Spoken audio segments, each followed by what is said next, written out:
It is such an honor to be able to share a little of so much that God has available for us. This afternoon has been a little crazy, but very thankful with God because He's always there. He's always showing us, helping us, guiding us. Like Mary Ellen mentioned, uh, this year we are focusing on First Timothy 2:1, and I would like to read that before we start off. And it says, first of all, then I urge that supplication, prayers, intercessions, and thanksgivings be made for all people. And that is the ESV version. Today, I will be sharing or focusing more on the intercessions. For a while now, there's a sister and I who I was involved and we were doing a Hispanic community prayer night. It's definitely been a blessing. And we've done a little bit of all the types of prayers that are mentioned in First Timothy. And it's amazing to be able to be part of it. But when I searched up the word intercession in the Bible dictionary, it was described as a petition on behalf of one's neighbor. A petition on behalf of one's neighbor. And that really blessed me. It blessed me. I love that description because it doesn't say a petition on behalf of a believer, but it says of one's neighbor. And a neighbor is everybody. Um, and that's amazing. It's such a privilege that we can be able to do that, that we are able to have intercession for other people, help other people in that way. Let's recall some of the many times where someone prayed for the behalf of many. And we're not going to go to all the records. It's just, a little zoom in, and in your own time, you can always just study them and get more insight on just a little bit that I shared today. For example, in Genesis 18, Abraham asked the Lord if they could find 50 righteous, and if he would spare the city. How about 40? And on he goes until he came down to 10. Abraham's intercession saved the lives of his nephew, Lot, and his family.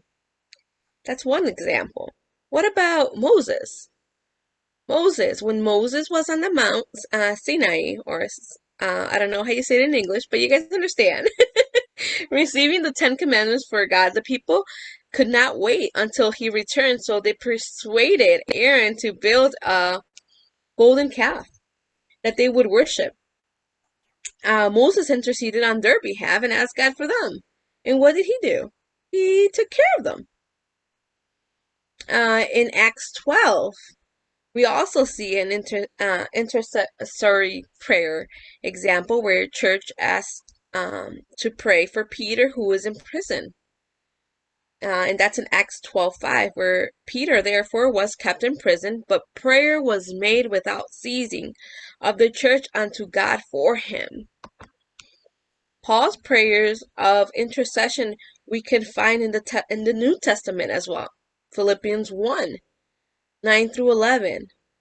Paul prayed for brothers and sisters in Christ, and this is my prayer, that your love may abound more and more in knowledge and in depth of insight, so that you may be able to discern what is the best, and may be pure and blameless until the day of Christ, filled with the fruit of righteousness that comes through Jesus Christ, to the glory and praise of God. Let's keep looking. What else? What about Paul's prayer for the Ephesians? In Ephesians 3:14 through 20. For this reason, I kneel before the Father, from whom every family in heaven and on earth derive its name. I pray that out of his glorious riches he may strengthen you with power through his Spirit in your inner being, so that Christ may dwell in your hearts through faith. And I pray that you, being rooted and established in love, may have power, together with all the Lord's holy people, to grasp how wide and long and high and deep is the love of Christ, and to know this love that surpasses knowledge, that you may be filled to the measure of all of the fullness of God. Now to him who is able to do immeasurably more than all we ask or imagine, according to his power that is at work within us. So that was Paul's prayer for the Ephesians. What about for the Philippians? And this is my prayer, and this is Philippians 1, 9, 11.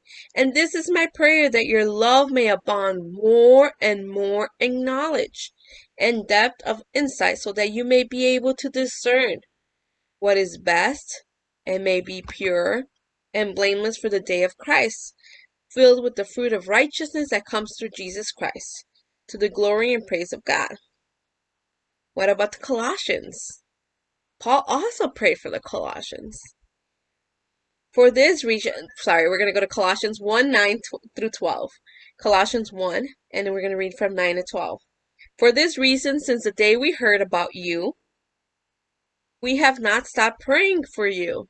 We continually ask God to fill you with the knowledge of His will through all the wisdom and understanding that the Spirit gives, so that you may live a life worthy of the Lord and please Him in every way, bearing fruit in every good work, growing in the knowledge of God, being strengthened with all the power accordingly to His glorious might, so that you may have great endurance and patience, and giving joyful thanks to the Father, who has qualified you to share in the inheritance of His holy people in the kingdom of light. So we see in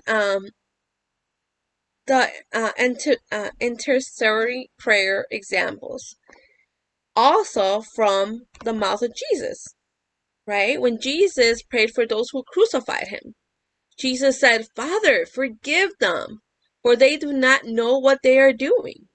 And that's in Luke 23:34. Right? That's an intercession prayer. What about John 17? That was a wonderful prayer where Jesus prayed for His disciples and all the believers.